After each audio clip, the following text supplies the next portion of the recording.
Hello friends, સ્વાગત છે તમારું મારી ગુજરાતી રસોઈ ટિપ્સ ચેનલમાં। તો આજે આપણે બનાવીશું ગૌરી વ્રતમાં ખાઈ શકાય તેવા ખારી ભાજીના વડા। તો ચલો આપણે બનાવવાનું શરૂ કરીએ। તો ખારી ભાજીના વડા બનાવવા માટે મેં અહીંયા એક વાટકી ભાજી લીધી છે।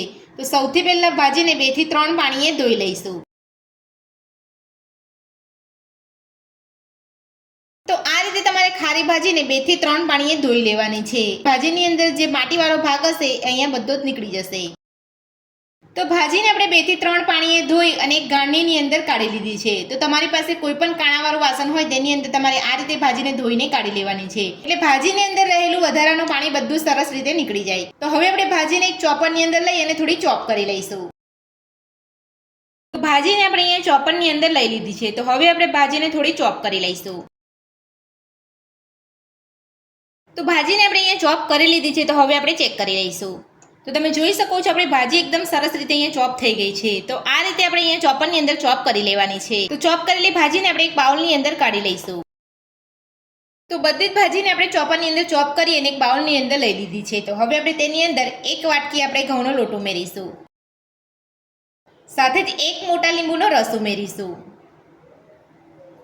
1 ચમચી દળેલી ખાંડ ઉમેરીશું, અડધી ચમચી કાળા મરીનો પાવડર ઉમેરીશું, 2 ચમચી જેટલું આપણે તેલનું મોણ ઉમેરીશું।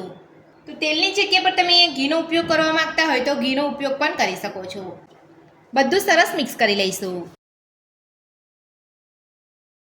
તો બધું જ આપણે અહીંયા સરસ મિક્સ કરી લીધું છે। તો હવે આપણે થોડું થોડું પાણી ઉમેરીને લોટ બાંધી લઈશું।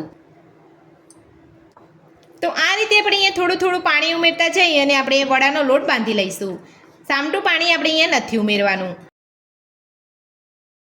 તો તમે જોઈ શકો છો મેં અહીંયા થોડુંક જ પાણી ઉમેર્યું છે અને આપણો લોટ અહીંયા સરસ રીતે બંધાઈ જવા આવ્યો છે।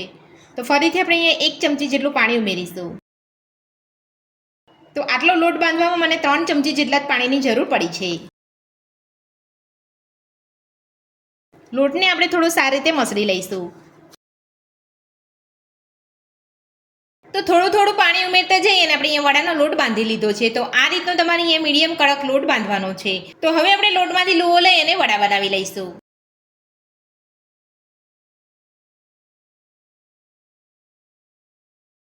તો આ રીતના તમારે વડા બનાવવાના છે। જો તમે એનાથી પતલા વડા બનાવવા માંગતા હોય તો પતલા પણ બનાવી શકો છો, પણ મેં અહીંયા મીડિયમ થીક વડા બનાવ્યા છે।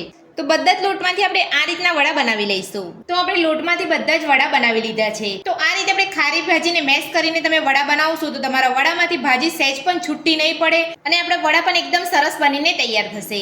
તો ચલો આપણે વડાને તળી લઈએ। તો વડાને તળવા માટે મેં અહીંયા એક નાના પેનની અંદર તેલ ગરમ કરવા મૂકી દીધું છે અને તેલ પણ આપણું અહીંયા સરસ ગરમ થઈ ગયું છે।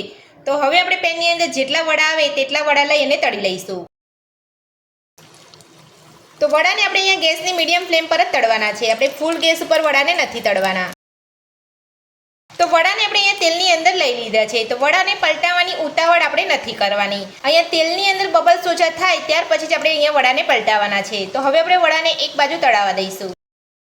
તો તમે જોઈ શકો છો અહીંયા તેલની અંદર બબલ્સ ઓછા થઈ ગયા છે। તો હવે આપણે વડાને હળવે હાથે પલટાવી લઈશું અને આ જ રીતે બંને બાજુ પલટાવતા જઈએ અને વડાને આપણે ફ્રાય કરી લઈશું। તો હવે આપણે વડાને બીજી બાજુ પણ તળાવવા દઈશું। તો બંને બાજુ પલટાવતા જઈએ અને આપણે અહીંયા વડાને તળી લીધા છે। તો હવે આપણે વડાને કાઢી લઈશું અને તમે જોઈ શકો છો વડાનો કલર પણ એકદમ સરસ આવ્યો છે અને વડા આપણે એકદમ સરસ ફૂલ્યા છે। તો આ રીતે તમારે બધા જ વડા તળી લેવાના છે। તો આ જ રીતે આપણે બધા જ વડા તળી લઈશું। તો ગૌરી વ્રત અને જયા પાર્વતી વ્રતની અંદર ખાઈ શકાય તેવા ખારી ભાજીના ફરાળી વડા બનીને આપણા તૈયાર છે અને આપણે એક પ્લેટની અંદર સર્વ પણ કરી લીધા છે અને તમે જોઈ શકો છો આપણા વડા એકદમ સરસ બન્યા છે।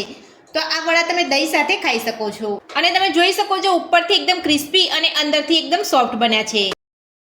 તો ખારી ભાજીના ફરાળી વડા બનાવવાની રીત તમને મારી કેવી લાગી મને કોમેન્ટ બોક્સમાં કોમેન્ટ કરીને જરૂરથી જણાવજો અને મારી આ રીતે આ ફરાળી વડા ઘરે બનાવવાનું એકવાર જરૂરથી ટ્રાય કરજો।